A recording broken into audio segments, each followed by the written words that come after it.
Hey everyone, welcome to the Summer of Atlassian. Today we're going to be listening to Rodney. You may recognize him as the Jira Guy. He is my partner on the Jira Life. And today we're just going to be listening to a great presentation that he has. I hope you learned a little something in this video today. And make sure you subscribe to the channel. Make sure you drop a like. Check out the links in the description so that you can help support the channel. We got links to the merch store. We got links to paid courses, free courses, and many other different things that are available for you and helping you support us.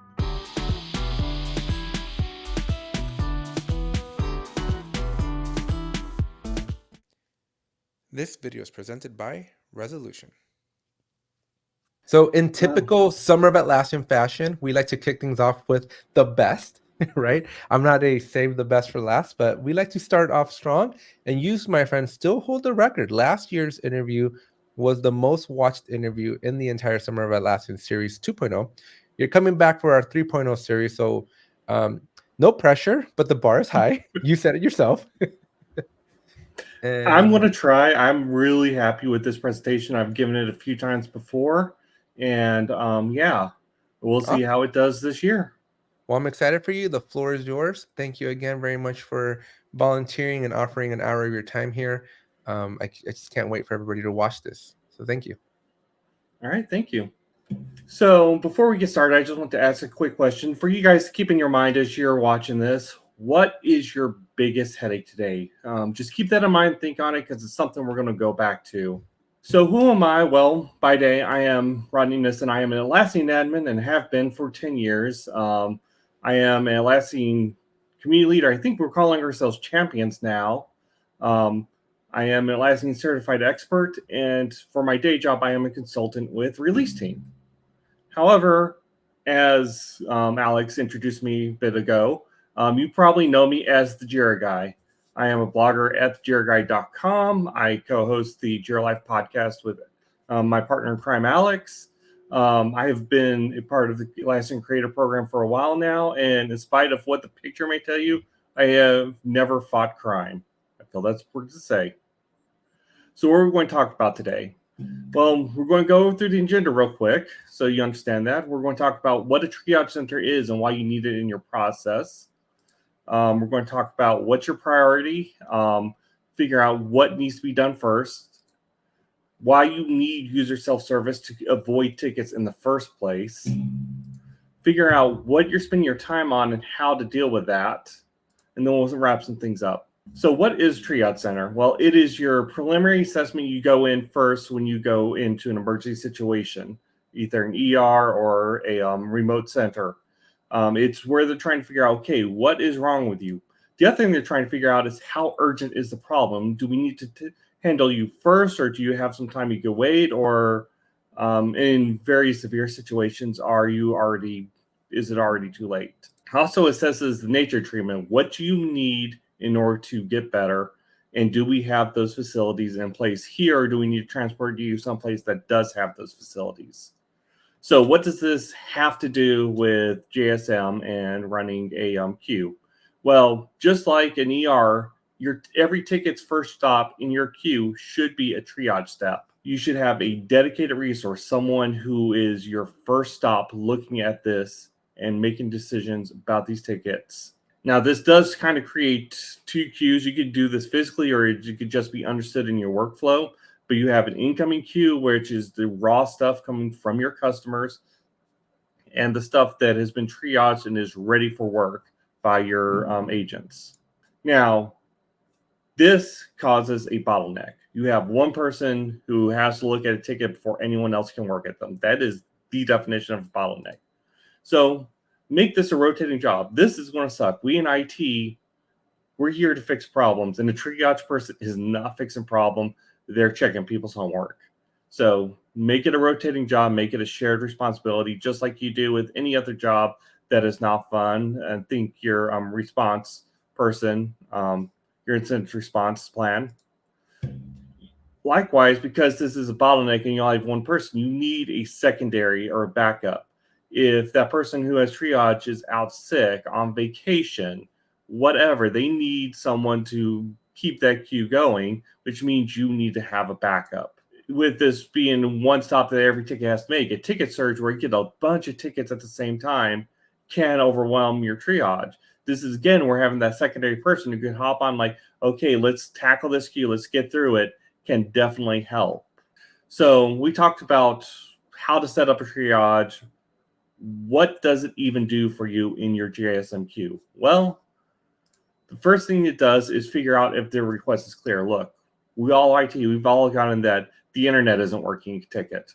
And what does that even mean? It could mean anything from the internet is actually out to I can't log into my email and anything in between.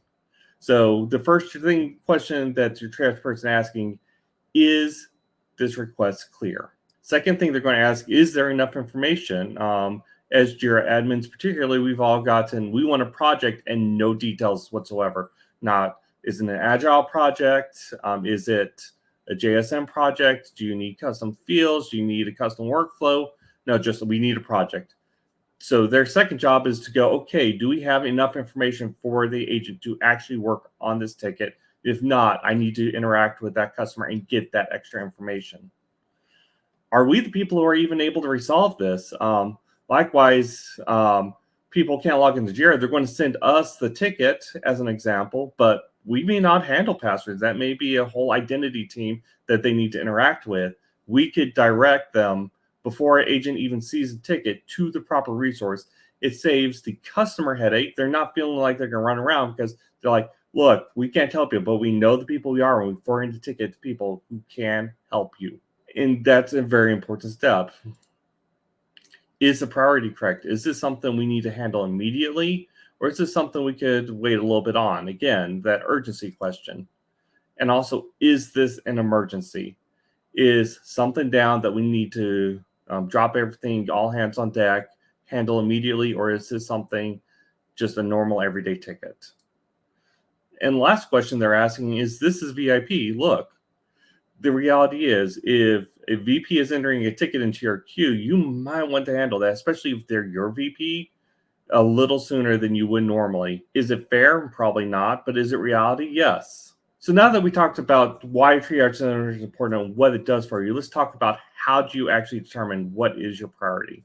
And the first thing I want to say before we even begin is when everything is a priority, nothing is a priority. We've all been there where we feel like we have to do everything all at once, and we kind of get a decision paralysis about what do we handle first. You cannot have everything be your highest priority, because at that point, nothing is priority. Everything gets handled the same, and why even bother with a priority at that point? So now that we understand that everything cannot be first, we have limited resources, and we cannot make everything the immediate priority, how do we go that? Well, the first thing we need to do is we need to establish clear and well-defined rules about how we prioritize things. All your agents, not just your triage agent for that week or however you rotate it, but all your agents should understand these rules. Why is that? Well, because situations change. Things change as the ticket sits there and evolves. So what may seem like a non-priority during the triage step, once it gets to the agent and some situation has changed, may all of a sudden become their top priority. So all the agents need to understand your clear, well-defined rules are and how to apply them. Your priority plan also needs to include how to deal with those emergency and VIPs I was talking about, because they do matter. So let's talk about 3 priority schemes, 2 that are generally accepted standard ones, and then one I use, which is actually kind of a combination of the first 2. So the first one, it's a simple one. I think we all learned this early in life, but I didn't actually hear it put into words, even though I understood the concept, until like my first year of college. This is first in, first out. And this is a good rule of thumb. Why?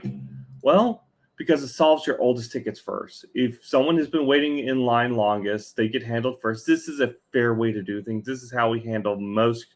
I mean, that's kind of the definition of a queue, is this kind of method. That being said, this priority scheme is bad for last minute requests. If you have someone who needs something now, well, they're now at the back of the line. You have all these tickets in front of them that have to be handled first. Let's look at a different one. Now, this one is the earliest due date first. And this one is seen as the more customer-friendly option. Why? Because you are asking customer, when do you need something by, and trying to deliver it by that time. That being said, once your customers figure out what you're doing here, this becomes a problem because they're going to set everything due yesterday. They're going to like, okay, when do I need to buy it? Well, I needed it today, so can we get it today? And we're going to run into the same problem where when everything's priority, nothing's priority. So this one, again, it's good on paper. It seems customer friendly, but is it really when we look at it? So what do I do in practice? Well, I like to do something in between. I look at the due date, but I also consider the ticket age when prioritizing something. Has it been waiting longer? It gets a little higher bump of priority. Is it something due now? It could get a little bit of bump priority. So we start with that basic concept. How old is the ticket? Let's handle our oldest ones first, try and get them out of the way. Then we reprioritize tickets if it is needed sooner. And the important bit, it's reasonable. We've seen people who wanted something that would take 2 weeks of work, but they wanted it today. That's not a reasonable request. There's no way we can honor that. They'll get it in 2 weeks when we could get to it, just because that's the amount of work it takes. The thing that this one allows us to do, it also allows us to add extra rules where we can reprioritize a ticket if it is an emergency or a VIP. This reprioritization, you have to manually figure out, okay, who are VIPs, what qualifies as emergency. You have to have these down. These make it difficult to automate. Is it impossible? No. But the moment your VIP list changes, your rules are out of date, and you have to fix your automations yet again. This is where that triage agent really comes in handy because that gives you that person in there who can look at it and go, oh, that's the new VP who started yesterday. I really need to get them in Jira right now because they mentioned this in their all hands meeting. Let me work on that right now. Next thing we're going to talk about is method to actively avoid tickets. And here's a quote I want you to remember about this. Empowered users make fewer tickets. When users can do for themselves, they don't have to ask you to do for them. So how do we go about this? Well, the first thing we need to do is figure out, what do we trust our users to do? What are some items that we feel they could do for themselves? In the Jira world, this could be make a JQL filter. Yeah, we get tickets on that, but this is something realistically users should be able to do for themselves. Certain automations they should be able to do for themselves. Also, we need to ask ourselves, what can users do, but we don't want them to do? The classic example I give, and I know Alex feels the same way because we've had many talks about this, is making projects. Users should not be involved in making projects. You should always have a hand in that process to help guide them towards the proper project they need, or even if they do need a project at all. And the third question you need to ask when you're going down this path is, what do you need to do to enable your users to do what you want them to do? You can enable the permissions all you want to. If the user has no idea how to do something, they're still going to make that ticket at the end of the day. So empowerment without knowledge is useless in this scenario. Just as a blanket rule, our users by design are not admins. They don't know these systems. They don't live in Jira 12 hours a day, 5 days a week. You are an admin. You know these systems a lot better than they do. You cannot assume common knowledge there. So what do you do about this? Well, classic answer is you need documentation for everything you want a user to be able to do. You should be able to point to a document saying, here's how you do it. Again, as admins, we get lost in it. We tend to go into jargon pretty easily. What even is JQL? Your document should be easy to read. Eli 5 is a standard I like to go with. If I couldn't explain it to my 5-year-old niece, I shouldn't be putting it in a document for a user. Is it a little reductive? Yeah, but it tends to meet the minimum standard. And the most powerful thing you do is where you are entering those tickets is where the docs need to live. I love JSM's knowledge base integration with Confluence, where you can set up a space as your knowledge base. And as a user is entering a ticket, it will search that knowledge base. It goes, oh, do you mean this? I myself, when dealing with vendors who have this enabled, have actively found the documentation I needed when trying to enter a ticket because Google was useless, but you know what wasn't? JSM. It was right there where I needed it. And like, oh, that's how I do that. Again, we need to understand documentation is great. It absolutely is a must, but not everyone learns the same way. Not everyone can learn from documentation. Some of us are great at it. We can read how to do something and we got it. Some people, they need a little more instruction. They need to experience it. They need a classroom setting. So user training may be a requirement depending on your organization, and you need to understand your user base, understand that. And if you have a significantly large enough user base, you need to assume you will have to do some user training as part of your work. Training, and I've been guilty of this myself, we often think of it as one and done. Oh, I've done a JQL training. Oh, I've done a automation training. Well, that's great for the people who are able to attend. But what if you're new to a company and the training was last week? What if you were sick that day? What if you were on vacation? There's hundreds of reasons why they couldn't attend doing. They had a conflict of meeting at that time. Your training should be a routine, repeated thing. You should have your slide decks ready to go. You should have the thing practice. Yes, public speaking sucks, but training is a part of your admin's job, unfortunately, there. So your training should be a routine practice. Bonus points if you also record it and have it someplace available, but it says some people require that one-on-one instructor-led course to understand material. So now that we've talked about how to avoid tickets using user self-service, let's talk about how do we figure out where we're spending our time. And we're actually going to revisit that question, what is your biggest headache today? Because I guarantee you 9 times out of 10, whatever you answered is that one task that just takes for freaking ever. So how do we identify those tasks? How do we find those tasks? Where are you spending your time? Now, time sink is a term I'm borrowing from the MMORPG world. It is something designed to waste time deliberately. It's quest that only spawns once a day. So if you're trying to get some specific reward from that quest, you can only do it once a day. You only have one spin at that. We all know that different tasks are going to take different amounts of time. Doing a user training course on a specific task is going to take more time to prepare than just setting up a custom field or resetting a user password or whatever you're trying to do. But not knowing how long these different tasks can take can lead to you prioritizing the wrong things and being inefficient with how you use your time. So you do need to be aware of what these different tasks, how long it's actually going to take these tasks to do. And unfortunately, the first part of this is you cannot fix what you don't see. If you're just looking at all your tickets as a group, you're not going to be able to pick out the individual task and kind of start organizing the data in a way that lets you see what's going on, what is the real picture here. So your incoming tickets should be categorized. You should be looking at each one and go, okay, that's a custom field request. That's a project request. This is a training request. This is an app request. Figure out what these different task types are for whatever you're building and categorizing them. And the way I like to categorize things is what work is being done in this ticket. What are they trying to get me to do? Now, this is a great place to capture other metrics. What department is this requester in? So you could keep track of what departments need the most of your time. Maybe that's a place where you target training.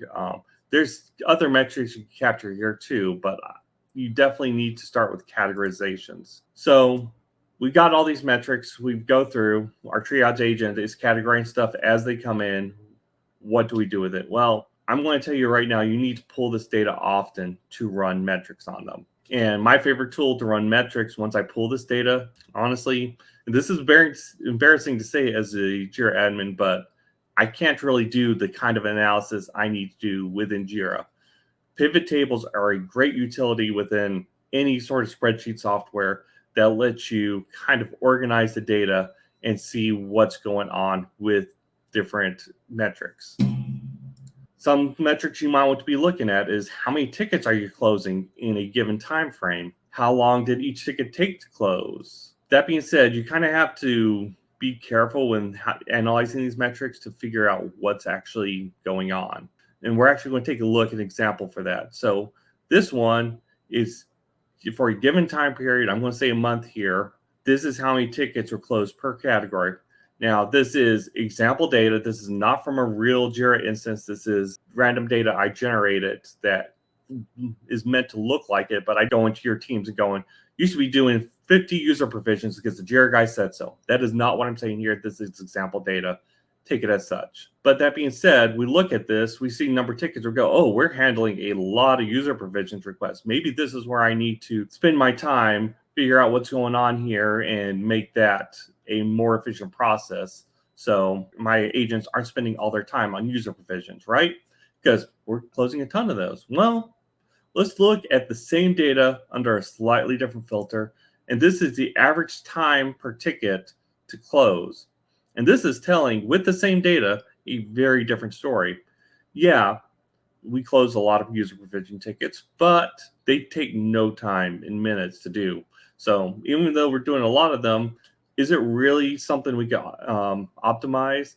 That being said, user training and your training requests, user consults, all this, we're spending a ton of time on each ticket for this, upwards of 5 hours per ticket. And that is most of someone's day. An agent is going to spend their entire day on that one ticket. So maybe this is a place we need to optimize. Well, again, we're going to change our filter a little bit on this same data set and look at it again. And this is total time spent for that month per category in minutes. And yeah, again, we see that training request, that user consult is definitely a concern here, because we are spending a lot of time on that for our team in this given month. But look over there, new field requests. This showed up almost hardly on either of our two, but this is our second biggest time sink. And that one is also something we may want to look at. We were not even aware looking at the other two. This is what I mean by deceptive metrics. You need to parse your data several different ways to get the real story of what's going on. So we have these metrics, we pull them, we run them. What can we do with them? Well, the first thing, as I mentioned, we can find and solve bottlenecks. For the example I gave, we know user training is a serious bottleneck. Our team is spending a bunch of time on it. How can we make that less?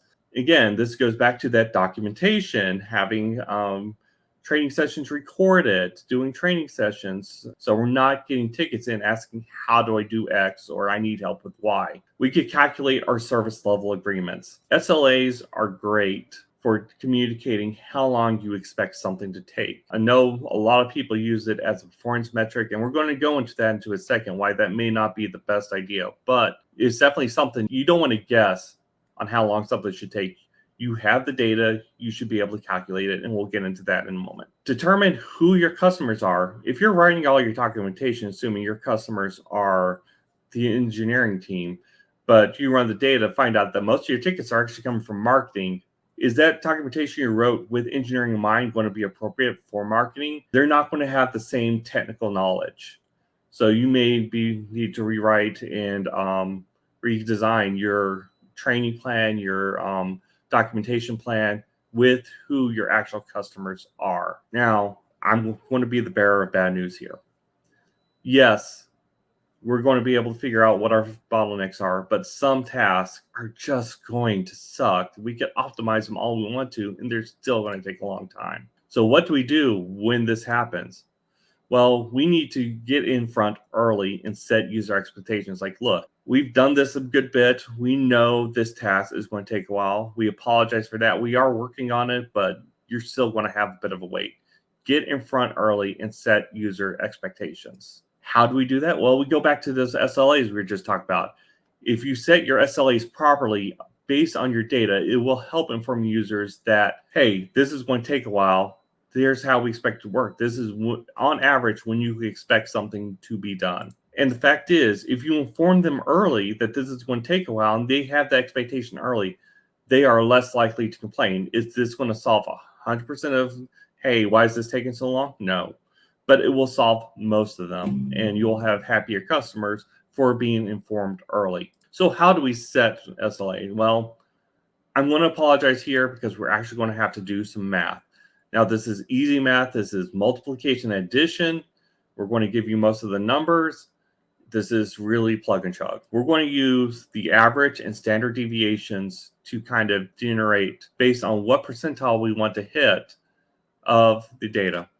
And I'm going to sit on this screen for just a second so you can get a screenshot, whatever you need to, but we're actually going to go look at some examples using this data. The formula we're going to use is X equals mu plus Z omega. Mu is your average. Omega is your standard deviation. And these are values you can get from that Excel spreadsheet, from the pivot table. We're also going to need a Z value. Now, these vary depending on what percentile you want to hit, and we'll talk about what a percentile is here in a moment. But these are 3 standard. You can find these from a table if you want to hit something specific, but these are pretty standard to go with. So let's look at our first example. We're going to do this off the same data we had the graphs on earlier, where, again, we're going to use the 90th percentile. What do I mean by the 90th percentile? What this says is, look, for this time value, based on all the tickets we had in the past, we set it at this, only 10% of our tickets are going to go over that value. And that sounds great on paper. I mean, only 10% are going to go over. 90% of customers are going to get their work done on or before when the SLA is over. So we're going to use the new field request category from the previous data. Our average from that is 79 minutes. And we actually, using Excel, found the standard deviation to be 17.7 minutes. So we plug and chug into the formula, we get 101 minutes. So basically what we're saying here is 90% of the time, with 101 minutes as our SLA, that's an hour and 41 minutes, we're going to have your new field to you. This sounds great on paper again, but is it though? I mean, that's 10% of people, we're disappointing. So let's look at it again. This time we're going to do it with the 95th percentile. Again, all this means is 5% of the time it's going to go over that, 95% of the time we're going to hit it. Then that changes the Z value to 1.645. So again, same data, using 95th percentile, we get 108 minutes. And again, this is even better because we know at this time value, only 5% of our tickets are going over. But we're IT. We love our 9s. We want everything to be 5 9s, 6 9s of uptime. Again, we should also expect the same thing from our SLAs. And for the 99th percentile, we need to have a Z value of 2.325. So what does this mean? Again, using the same average standard deviation, 120 minutes becomes our SLA, 2 hours. When we set it to 2 hours, we know based off our past performance, we're going to hit 99% of our tickets. Only one of them is going to go over. I do want to run a cautionary tale, because the question I could hear you thinking is, well, this is a lot of work. Why don't I just take the average and be done with it? Well, what does the average mean? When you set it to the average or the median, that is the 50th percentile, which means you fully expect 50% of your tickets to go over that time. So if your SLA is set to the average, but your performance metric for your agents is 90%, you've already told them they're going to fail. Our SLA, it says that 50% of tickets are going to go over, but I somehow want you to make it only 10%. And that is unreasonable because we already know how long it's going to take because we have the data.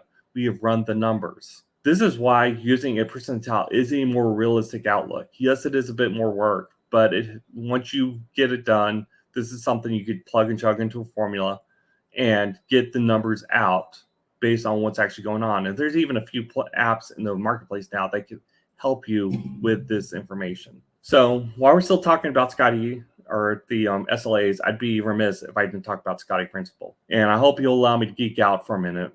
This is named for Chief Engineer Montgomery Scott from the original Star Trek series and the first 5 Star Trek movies. And the basic concept is under promise, over deliver. He actually put it, whatever I think it's going to take, I'm going to tell my captain double that. So when I deliver it in half the time, I look like a bloody genius. And this is a great in principle, but not for the reason Scotty said. Look, stuff happens when you're working on tickets. Things take longer than you expect. There's a blocker you have to deal with. Things are going to happen eventually where it's going to take extra time.